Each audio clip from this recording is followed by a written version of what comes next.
আমার আজকের রেসিপি বাঙালিদের আরও একটা ঐতিহ্যবাহী রান্না, মানে আমাদের প্রায় প্রত্যেকেরই প্রিয় মাছের মাথা দিয়ে মুড়িঘণ্ট। মুড়িঘণ্ট তো প্রায় প্রত্যেকেই রান্না করে থাকেন, তো আমার শাশুড়ি মা অত্যন্ত সহজভাবে এই রান্নাটা করেন, আর সেটা খেতেও অসাধারণ লাগে। আমি সেই পদ্ধতিটাই আজ শেয়ার করবো আপনাদের সাথে। ভালো লাগলে অবশ্যই কিন্তু লাইক, শেয়ার, কমেন্ট করতে ভুলবেন না। তো চলুন রান্নাটা শুরু করা যাক। এর জন্য আমি মাছের মাথা নিয়েছি দুটো মাঝারি সাইজের, আর আমি রুই মাছের মাথা নিয়েছি। আপনারা চাইলে কিন্তু কাতলা মাছের মাথা দিয়েও করতে পারেন। এবার এতে দিয়ে দেবো স্বাদ মতো নুন। আমি এখানে 1 টিস্পুন নুন দিলাম, আর দিলাম 1 টিস্পুন হলুদ। এবারে সব কিছু একসঙ্গে খুব ভালো করে মাখিয়ে নিতে হবে, মানে মাছের মাথার মধ্যে নুন হলুদ যেন ভালোভাবে মাখানো হয়ে যায় আর কি। মাখানো হয়ে গেলে এটা রেখে দেবো মিনিট 10। ততক্ষণে মশলাটা গুলে নিই আর কি, কারণ আমি গুঁড়ো মশলা ব্যবহার করছি। তো গুঁড়ো মশলা একটু জলে গুলে ব্যবহার করলে মশলাগুলো কিন্তু কষাতেও সুবিধা হয়, কারণ জলের সঙ্গে খুব ভালোভাবে মিশে যায়।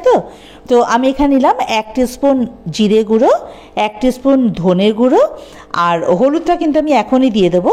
আমি এখানে 1 টিস্পুন হলুদ গুঁড়ো নিয়েছি, এই যে। আর ঝালের জন্য দিলাম 1/4 টিস্পুন শুকনো লঙ্কার গুঁড়ো। আপনারা যে যেরকম ঝাল খান সেই অনুযায়ী কিন্তু লঙ্কা গুঁড়ো নেবেন।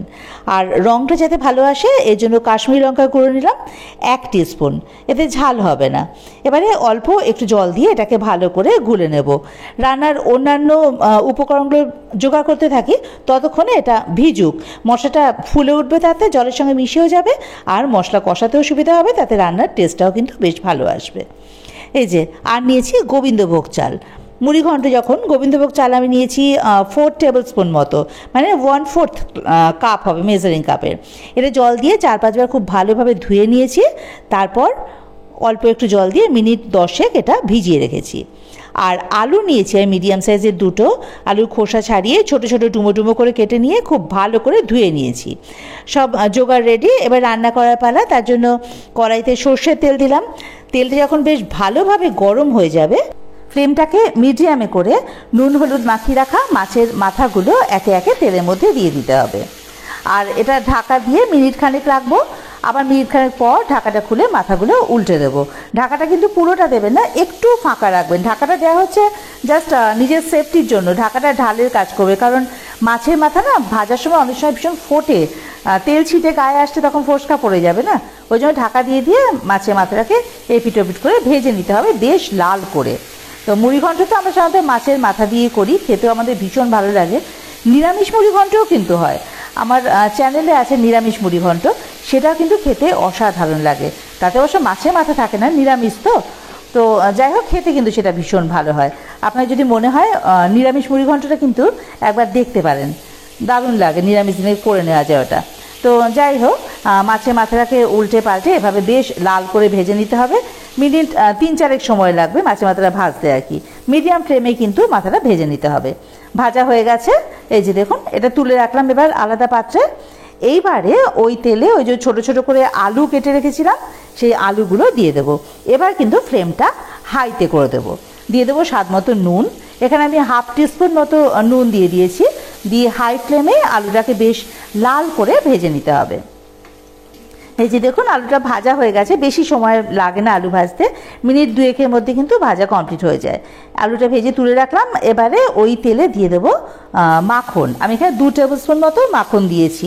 আপনারা চাইলে এখানে কিন্তু ঘি দিতে পারেন, আমি মাখন দিয়েছি। আর ফ্লেমটাকে কিন্তু এখন আবার মিডিয়াম টু লোতে করে দিয়েছি, যাতে মাখনটা পুড়ে না যায়।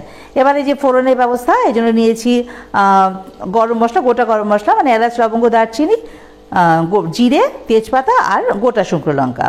এবার এগুলো ফোড়নে দিয়ে দেবো। আমি 3টে লবঙ্গ, 3টে ছোটো এলাচ, দারচিনি একটা ছোটো টুকরো নিয়েছি যেটা মাঝখান থেকে ভেঙে নিয়েছি, 1 টিস্পুন গোটা জিরে নিয়েছি, একটা তেজপাতা আর একটা শুকনো লঙ্কা। এবার সব কিছু একটু ভালোভাবে নাড়াচাড়া করবো কয়েক সেকেন্ড, যা একটা মিষ্টি গন্ধ বেরোবে ফোড়নের। তখন ওই যে চালটা ভিজিয়ে রেখেছিলাম সেটা জল ঝরিয়ে এর মধ্যে দিয়ে দেবো।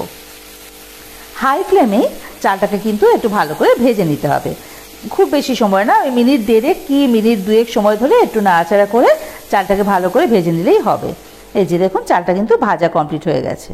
এই যে দেখেছেন, এভাবে একটু চালটাকে ভেজে নিতে হবে আর কি।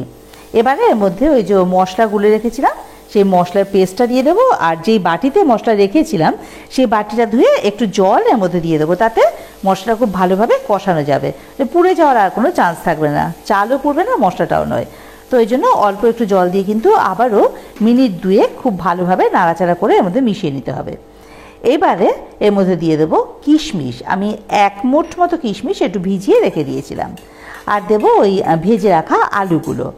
এবারে সব কিছু একসঙ্গে আবারও ভালোভাবে কষিয়ে নিতে হবে। তার আগে যেই পাত্রটা আলু নিয়েছিলাম আর কি, ভেজে রেখেছিলাম, সেই পাত্রটা ধুয়ে অল্প একটু জল দিয়ে দিলাম, কারণ বললাম না জল দিয়ে দিয়ে মশলাটাকে কষাবো, তাহলে কষানোটাও খুব ভালো হবে। এবারে মাছের মাথা যেগুলো ভেজে তুলে রেখেছিলাম সেগুলো এর মধ্যে দিয়ে দেবো, দিয়ে একটুখানি মিশিয়ে দিয়ে এটাকে ঢাকা দিয়ে মিনিট খানেক একটু রেখে দেবো। তাতে কী হবে, মাছের মাথাটা নরম হয়ে যাবে, আর মাছের মাথা নরম হয়ে গেলে ভাঙতে সুবিধা হবে আর কি। বেশিক্ষণ ঢাকা রাখার দরকার নেই, মিনিট খানেক রাখলেই যথেষ্ট। এই যে দেখুন মিনিট খানেক পর ঢাকাটা খুলে দিয়েছি। এই যে একটুখানি খুন্তি দিয়ে প্রেস করলে কিন্তু মাছের মাথাগুলো ভেঙে যায়, অসুবিধা হয় না। এই জন্যে আমি একটু ঢাকা দিয়ে রাখি কিছুক্ষণ। আপনারা চাইলে কিন্তু মাছের মাথাগুলো আগে ভেঙে তারপরে চালের সঙ্গে মেশাতে পারেন, বা দোকান থেকে অনেক সময় মাছের মাথাওয়ালা টুকরো টুকরো করে কেটে দেন আর কি, বাড়িতে সেগুলো ডাইরেক্ট ভেজে দিতে পারেন। তো আমি এভাবে করে মাছের মাথা কড়াইতেই ভেঙে নিই। এবারে এর মধ্যে দিয়ে দেবো স্বাদ মতো নুন, আরও 1 টিস্পুন মতো নুন দিয়ে দিয়েছি। নুনটা তো আপনারা নিজেদের স্বাদ অনুযায়ী দেবেন। এবার সব কিছু একসঙ্গে আবার খুব ভালো করে আগে মিশিয়ে নেব। ব্যাস, মেশানো কমপ্লিট। আবারও একটু জল দিয়ে এটাকে খুব ভালো করে কষিয়ে নিতে হবে।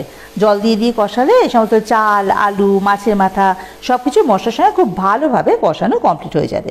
এই যে দেখুন মশলা কষানো হয়ে গেছে, আর বেশি সময় লাগে না। এবার বারে বারে যদি একটু জল দিয়ে কষানো যায় খুব কম সময়ে কষানো হয়ে যায়। কিন্তু ভুলটা করেছি, আমি আদাটা আগে দিইনি, তাই জন্য এখন আমি 2 টিস্পুন আদা দিয়ে দিলাম। তার জন্য আবারও আমাকে মিনিট 2 সময় ধরে কষাতে হবে।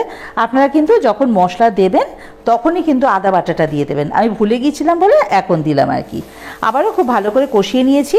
এবারে এর মধ্যে দেবো আমি গরম জল।